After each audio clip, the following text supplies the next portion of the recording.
Hola, ¿qué tal? En esta comunicación veremos o presentaremos algunos resultados más acerca de la lógica de las DN álgebras.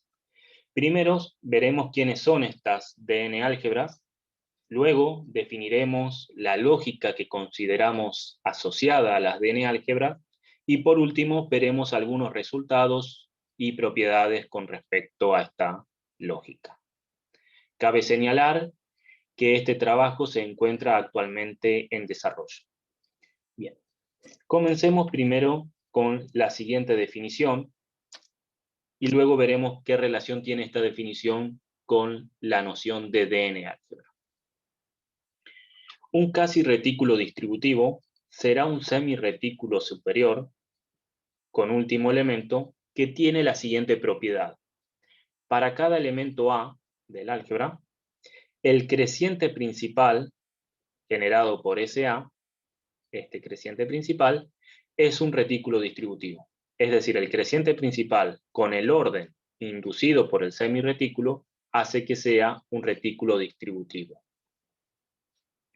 Una definición equivalente a esta puede ser la siguiente. Un casi retículo distributivo, ¿esto es un casi retículo distributivo? Sí. Bueno, obviamente es un semirretículo superior con último elemento y se verifica las siguientes dos condiciones. La primera es que si un conjunto finito, por ejemplo de A1 a N, está acotado inferiormente, entonces el ínfimo de ese conjunto existe, el cual está denotado de esta forma. Y la segunda condición es que si el ínfimo de un conjunto finito, de un número finito de elementos, es decir, el ínfimo de A1 hasta N existe, entonces, por decirlo de alguna manera, el supremo distribuye con respecto a este ínfimo. Es decir, este ínfimo de estos supremos existe y es igual a este elemento de aquí. En la literatura, hay mucha literatura trabajando o estudiando acerca de semirretículos superiores que satisfacen o la primera condición, o la segunda condición, o las dos condiciones juntas. ¿Sí? Nosotros preferimos quedarnos en este caso, con la primera definición que dimos, por lo siguiente. Es muy sencillo a través de esta definición ver si un semirretículo particular finito, ¿sí?, que podemos tener graficado, es o no es un casi retículo distributivo. Porque lo único que tenemos que hacer es, para cada elemento, por ejemplo este de acá, para cada elemento del semirretículo, ver si el creciente principal es un retículo distributivo o no, con el orden inducido por el semirretículo. Como vemos, esto efectivamente es un retículo distributivo, y si hacemos esto con cada uno de los elementos de este semirretículo, podemos verificar que cada uno de esos crecientes es un retículo distributivo, y por lo tanto, todo el semirretículo va a ser un casi retículo distributivo. Bien, ahora daremos la definición de DN álgebra y luego su conexión con los casi retículos distributivos.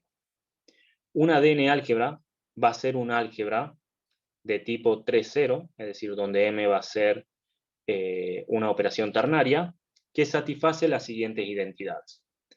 Bien, estas identidades son difíciles de leer, pero lo que vamos a decir es lo siguiente. Bueno, ya en los años 80, en 1980, Hinman ya dio un conjunto de identidades definiendo las DN álgebras. Luego, Chalga y Kolárik también en el 2008 dieron un conjunto de identidades definiendo las DN álgebras. Y por último, en el 2011, Araujo y Quiñón dieron también este conjunto de identidades y mostraron que las identidades de Hinman y Kolárik eran redundantes, y había identidades que se deducían del resto, ¿sí? Pero bueno, estas identidades, ¿qué nos dicen? Estas identidades fueron diseñadas para lo siguiente. Si uno tiene una DN álgebra, ¿sí?, es decir, una álgebra que tiene satisface estas tres identidades, y define el término binario O como X o Y de esta forma, M, X, X, Y, hace que esto sea un casi retículo distributivo. Y recíprocamente, si uno tiene un casi retículo distributivo y define una operación ternaria M en X, Y, Z de la siguiente forma: X supremo Z ínfimo, Y supremo Z el ínfimo en Z, porque estos dos elementos están en el creciente de Z, por lo tanto el ínfimo existe, si uno define esta operación ternaria, hace efectivamente que esto sea una ADN álgebra. Y además ambas construcciones son una inversa de la otra. Por lo tanto, hay una correspondencia biunívoca entre los casi retículos distributivos y las DN álgebras. Bien. ¿Cuál es la ventaja de trabajar con las DN álgebras? La ventaja es que la clase de casi retículo distributivo no es una variedad y la clase de DN álgebra obviamente es una variedad porque está definida por identidades. Es por eso que preferimos trabajar con DN álgebras que con las estructuras con los casi retículos distributivos. Así que nosotros trabajaremos con DN álgebras y donde tenemos el término, el supremo definido a partir de la operación ternaria M, donde hace que esto efectivamente sea un casi retículo distributivo. Bien, algunos preliminares que utilizaremos de aquí en adelante la comunicación es que todas las notaciones o terminología que utilicemos corresponden a lógica algebraica abstracta. Una referencia sobre esto puede ser el libro del profesor Font del 2016. Nuestro lenguaje algebraico será con un conectivo ternario M, la constante top. Definiremos el término binario O como X o Y es M, X, X, Y, ¿sí? Como antes. Brevemente necesitaremos esta notación, ¿sí? Que es una definición recursiva. Decimos M0 en XY va a ser XXY y MN de X1 hasta X u n más 1. Y va a ser la M, en la primera coordenada tenemos M, N-1, de X1 hasta la XN, y el I, la última, la segunda coordenada tenemos la XN más 1, y en la última la I. Esto, interpretado en una ADN álgebra, significa lo siguiente. Significa, ¿sí? Esto interpretado, significa el ínfimo de los supremos de A1 supremo B, ínfimo A2 supremo B, y así hasta ínfimo el A n más 1 supremo B. Por último, vamos a utilizar secuentes, y en nuestro caso, nuestros secuentes van a ser de esta forma, donde gamma va a ser un conjunto finito de fórmulas, posiblemente vacío. Bien, y ahora vamos a definir la lógica asociada a la ADN. Para ello necesitamos primero definir un sistema Jensen de la siguiente forma. Vamos a definir el sistema Jensen, este G sub dn, ¿sí? Bueno, donde tenemos el conjunto de secuente y esta relación de consecuencia sobre los secuentes que se define de manera estándar a través de las siguientes reglas estilo Jensen. Primero tenemos las reglas estructurales, axioma, weakening y corte, y las siguientes reglas propias que nos van a definir este sistema. La introducción del top. Después tenemos las reglas de introducción a izquierda y derecha del término O, ¿sí? Recuerden que esto es una abreviación de la operación ternaria M, ¿sí? Pero son usuales, es como si fuera una disyunción clásica, por ejemplo, del cálculo proposicional clásico. Después tenemos las siguientes dos reglas de la introducción, o eliminación del conectivo M, que son naturales si uno piensa lo siguiente. Esta M en phi, psi y gi, si uno la interpreta en una ADN álgebra, eso tiene la idea de un ínfimo, ¿sí? Si uno lo piensa esto sería como el phi supremo gi ínfimo relativo en gi de psi supremo gi. Si esto es un ínfimo o un conectivo o una conjunción clásica, diríamos que de esta conjunción podemos derivar el phi o gi y también podemos derivar el psi o gi. Obviamente esto no tiene sentido en nuestro lenguaje, pero es lo que la idea quizás que representa esta operación ternaria en estas tres fórmulas. Es la conjunción de estas dos disyunciones. Con esa misma idea, uno también tiene la introducción del término M, porque si uno tiene este secuente gamma, phi o gi, gamma y psi o gi, uno tendría gamma la conjunción de estas dos cosas. Y eso viene representado por poner M, phi, psi, gi. Y por último también necesitamos esta regla que dice, si tenemos este secuente de phi1 a phi n y phi, si uno tuviera la conjunción clásica, diría entonces, podría concluir que uno tiene phi1 y hasta i phi n. Ese i viene dado por, por este término m, ¿sí? El ínfimo relativo a una fórmula, en este caso a phi. Bien, entonces con este sistema Jensen, definidos por esta regla, uno puede definir, bueno, a través de todo sistema Jensen siempre tiene asociada una lógica proposicional definida de la siguiente forma, y en particular para este sistema tenemos nuestra lógica de las DN álgebra que se define como sigue. Bueno, va a ser la lógica de las DN álgebra, el álgebra de fórmula, la relación consecuencia y se define de la siguiente forma. Phi es consecuencia de gamma si solo si existe gamma 0, un subconjunto finito de gamma, tal que el secuente gamma 0 phi es derivable en el sistema G. Bien, definida esta lógica, ¿sí? En un trabajo del 2018, probamos los siguientes resultados. Probamos que la contraparte algebraica de esta lógica es la variedad de las DN álgebra. Si A es una DN álgebra, entonces los filtros lógicos de ese álgebra coinciden con los filtros algebraicos o reticulares, que se definen de manera usual o natural. Vimos que también esta lógica es completa con respecto al modelo matricial, donde 2 representa la cadenita de 2 elementos, donde ahí siempre se puede definir, se define como una DN álgebra. Además, es probado que la variedad de las DN álgebra está generada por esta cadena de 2 elementos, como en el caso del retículo distributivo.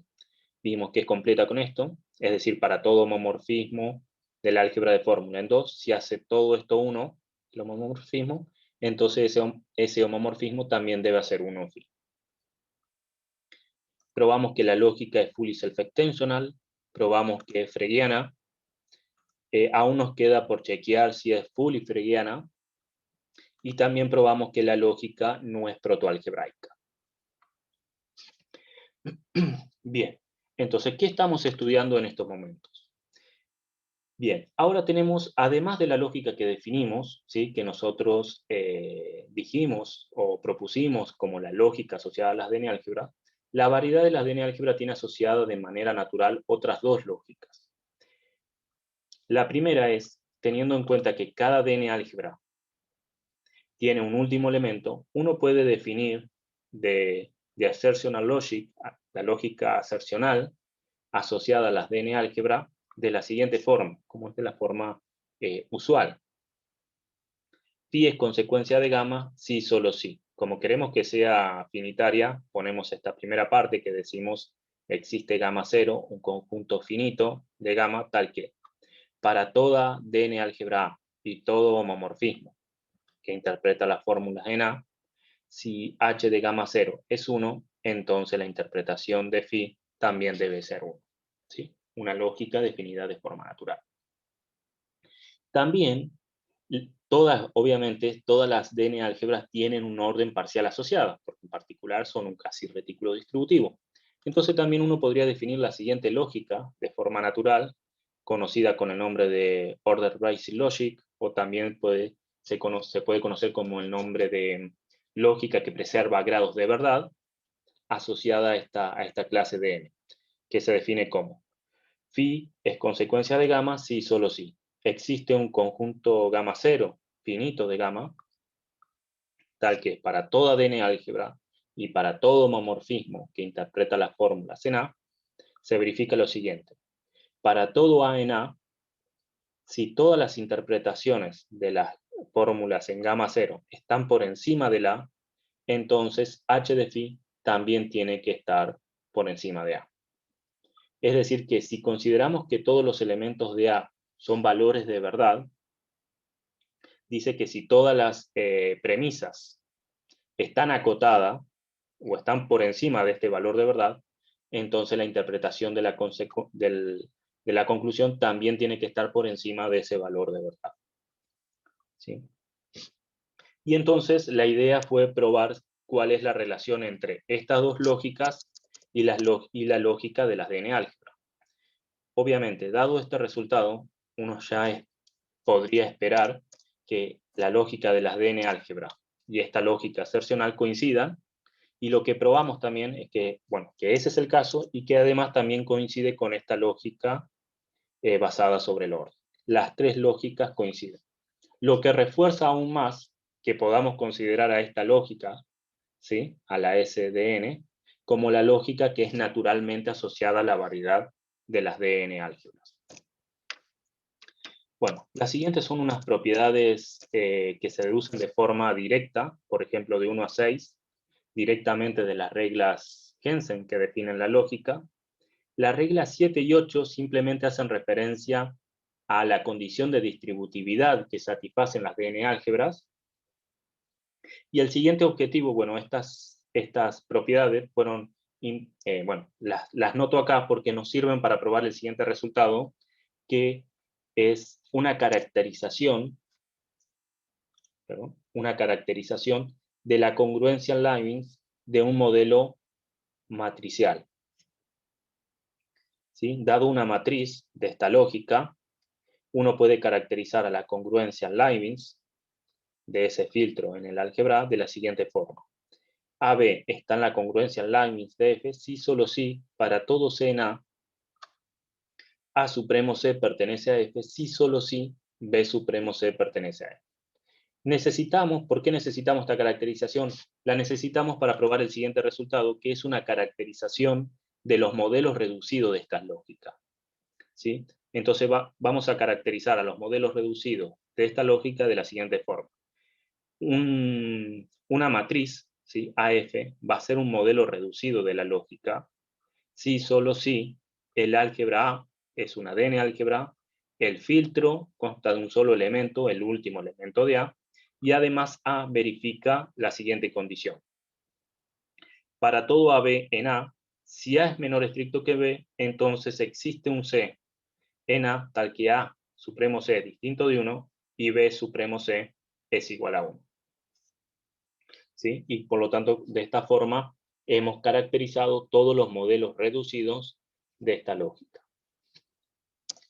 Por último, algebraicamente, bueno, está bastante estudiado, ¿sí?, cuál es la relación o la interrelación entre las DN álgebras, o quizás visto mejor como los casi retículos distributivos, y con la variedad de los retículos distributivos.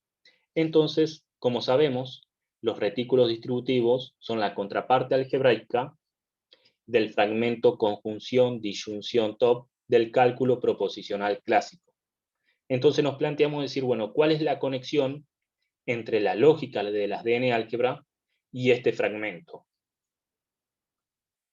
Bien, para ver eso, ahora vamos a considerar dos lenguajes. Bueno, tenemos el lenguaje de las DN álgebras, tenemos el lenguaje de los retículos, el I, el O y el top.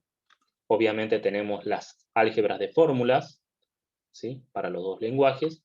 Y vamos a definir sigma, una función del álgebra de fórmulas de las DN álgebra a las de retículo, de la siguiente forma. Bueno, el top lo enviamos al top, la variable x a x, ¿sí? Y para cada fórmula gamma de la forma m, phi, psi y gi, sigma envía gamma a esta conjunción. Sigma, sigma phi o sigma gi y sigma psi o sigma gi. Teniendo esta traducción, ¿sí?, de la fórmula de phi o la interpretación de la fórmula de phi, perdón, de las fórmulas del álgebra de fórmula de la DN álgebra en las de retículo de esta forma, primero podemos probar la siguiente proposición que dice que si H es un homomorfismo del álgebra de fórmula de las DN álgebra en la cadena de dos elementos, ¿sí?, interpretado en este caso como DN álgebra, y H sombrerito es un homomorfismo del álgebra de fórmulas de retículos en el retículo de dos elementos, la cadenita, si son dos homomorfismos que coinciden en las variables, entonces para toda fórmula phi en el lenguaje de las DN álgebra, H de phi es 1, si solo si H sombrerito de sigma de phi es 1. Con esta proposición podemos probar lo siguiente. Consideremos gamma un conjunto de fórmulas, si en el lenguaje de las de álgebra, y phi una fórmula. Entonces, phi phi es consecuencia de gamma, en la lógica de las de álgebra, si solo si. Vimos que eso era completo con respecto a la matriz que tiene como parte algebraica la cadenita de dos elementos y como filtro solo formado por el 1, ¿sí? Esta proposición lo que nos permite es probar es la siguiente equivalencia. Phi es consecuencia de gamma, si solo si sigma de phi es consecuencia de sigma de gamma, ¿sí? Con respecto, en este caso, a la matriz que tiene como álgebra el retículo de dos elementos, la cadenita de dos elementos, ¿sí? Como filtro simplemente el top. ¿Sí? Esto es bastante claro porque, bueno, si phi no fuera consecuencia de gamma, es decir, esto no pasa, entonces habría un homomorfismo que hace todo esto 1 y 0 la phi. Esa sería la h. Entonces uno definiría la h sombrerito, ¿de qué forma? Que envíe todas las variables al mismo valor que envía h de x. Por este teorema tenemos que esa h sombrerito envía todas estas a 1 y a esta la interpreta como 0, por lo tanto esto no pasaría. Y de la misma forma podemos probar que si esto no pasa, entonces esto tampoco pasa. Bien, y como sabemos, el fragmento, bueno, conjunción, disyunción del cálculo proposicional clásico, es completo con respecto a esta lógica. Por lo tanto, obtenemos que una fórmula phi es consecuencia de gamma en la lógica de las de álgebra, si solo si la traducción, es decir, sigma de phi, es consecuencia en este fragmento de sigma de gamma, lo que nos da una relación entre ambas lógicas. Bueno, acá no voy a decir brevemente, pero sería que, bueno, ahora estamos trabajando en tratar de dar una axiomatización estilo Hilbert para las lógicas de las de álgebra. Bueno, esto es todo. Muchas gracias por su atención y estas son algunas de las referencias principales. Muchas gracias por su atención. Hasta luego.